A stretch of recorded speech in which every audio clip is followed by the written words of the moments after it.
sanadkan oo ay baxayso in ka badan 10,000 oo xujay Soomaaliyeed oo ka badan tiradii sanadkii hore ayaa wasaaradda diinta iyo awqaafta xukuumadda Soomaaliya waxay diyaar garowgii ugu dambeeyay ugu jirtaa arrimaha xajka. wasiir ku-xigeenka wasaaraddaasi oo shir gudoomiyay kulan looga hadlayay wax ka bedel lagu sameeyay waxyaabo badan oo xujayada Soomaaliyeed ay ka caban jireen iyadoo wasaaraddu ay sheegtay in ummadda Soomaaliyeed sanadkan ay arki doonaan isbedelkaasi. Ismaan Aadan Dhuubo wasiir ku-xigeenka wasaaradda diinta iyo awqaafta xukuumadda Soomaaliya ayaa sheegay in sanadkan 58 shirkadood ay u tartameen daabulada xujayada Soomaaliyeed waxa uu sheegay inay ku guuleysteen 12 shirkadood isla markaana ay wasaaradda sanadkan diyaarisay shaqaale ka tirsan wasaaradda oo la socon doona xaaladda xujayada Soomaaliyeed. runtii dadaal badan waxaan aad iyo aad iyadoo diyaar garowga wasaaradda iyo tiimka xagga jooga ay tahay in sanadkan wax badan laga bedelo wax badanna ay kulli aan rajeynayno in ay ummadda arki doonto si waafi ah iyadoo kulliba aad garanaysaan in aan durbaba isbedelada socda qaabka hadda u socdaan ay tahay mid aan rajeynayno in sanadkan xujayada intaysa ka dhaqaaqin Muqdisho iyo gobolada ilaa ay ka gaarayaan goobihii cibaadada Makka Madiina intaba goobaha mashaacirta waqtiga xilliga 5 cisho intaba live inay noqon doonaan oo la soo gudbin doono oo la socon doono anigoo kulliba si gaar xil gaar isaga saaray taasna ay tahay mid guusheeda leh in munadamiintii lagu guuleysto in markii ugu horeysay ahayd in muddo 3 bilood visa multiple oo shaqo ah haddana looga helo dalka Sacuudiga taas oo ah mid hadda hawsha dhaqaaqa sii gelisay oo ah in ay maanta iyaga iyo bicsada ay ku sugan yihiin dalka Sacuudiga Makka iyo Jidda inta u dhaxay waa runtii mid guul ah in xamlo kasta ama shirkadihii dadka sida gaarka u doorteen ay hawshooda socota. wasiirku waxa uu sidoo kale sheegay in shirkadaha ay ku tartameen inay xujayada Soomaaliyeed ay dejiyaan xaramka meel u jirta 1 kiiloomitir halka sanadkii hore la dejin jiray meel u jirta 6 ilaa 7 kiiloomitir. guryo wanaagsan oo 1 kiiloomitir iyo bar 1 kiiloomitir u jira xaramka inay kulligoodba ay inta badan ay ku tartamayaan taas runtii farxadeena wada tahay maxaa yeelay xaramka meesha looma aadan ziyaaro kale in cibaadadaasi taagan tahay in xil kasta oo salaada la gaaro in ay ku soo tukadaan mataqaan xujayada oo si waafi ah oo deganaansho leh waa runtii mid ilaahay kulliba looga shukriyo waayada hore meesha deganaayeen 7 kiiloomitir 6 kiiloomitir waa dareemeynaa culayskii ay jiray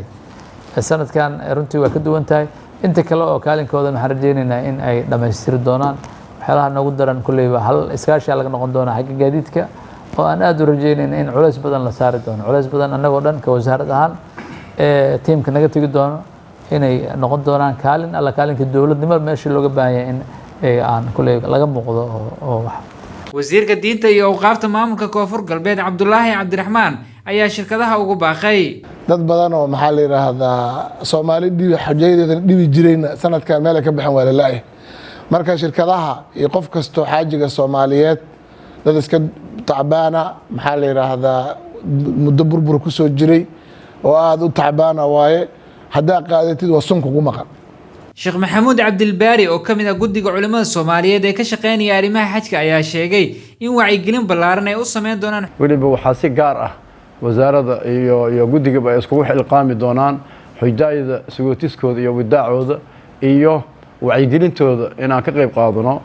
goobaha oo masaajidada sida masaajidada culimada aimada masaajidana waan ka codsanaynaa in xujayada xaafad la arkaba wacyigelintii aad iyo aad looga badiyo xajku waa cibaadatul umr waa cibaado oo sanadiiba mar kaliya ansaxayso marka si dadkii ayagoo wax ay u tagaan meeshaas ay xajkooda u noqdo xaj laga baarifalay qaala sallallahu alayhi wasallam al-hajj al-mabruur laysa lahu jazaa'un illa al-janna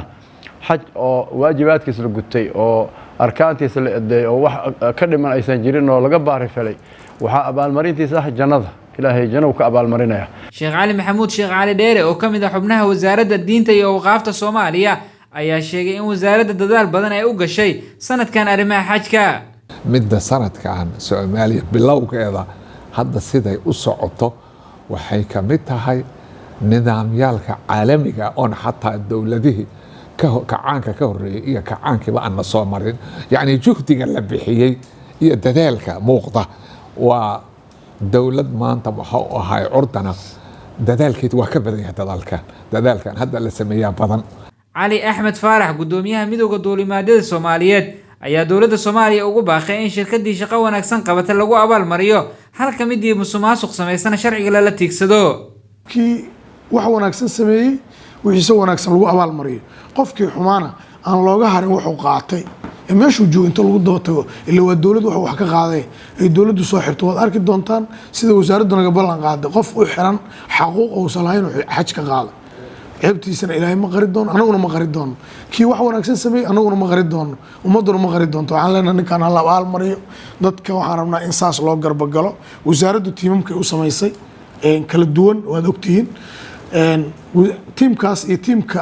la shaqeynaya oo xamlooyinka wakiilka ka ah dhammaantood waa dad isku duuban waxaan rabaa inaan mar labaad iyo mar saddexaad anaan warka badinayn inaan ammaan u soo jeediyo wasaaradda diinta sanadba sanadka ka dambeeya waxaa sii kordhaya tirada xujayada Soomaaliyeed ee soo gudanaya waajibaadkooda diiniga ah waxaana wasaaradda shirkadaha ay ku tartansiisay adeeg wanaagsan oo loo sameeyo xujayada Soomaaliyeed.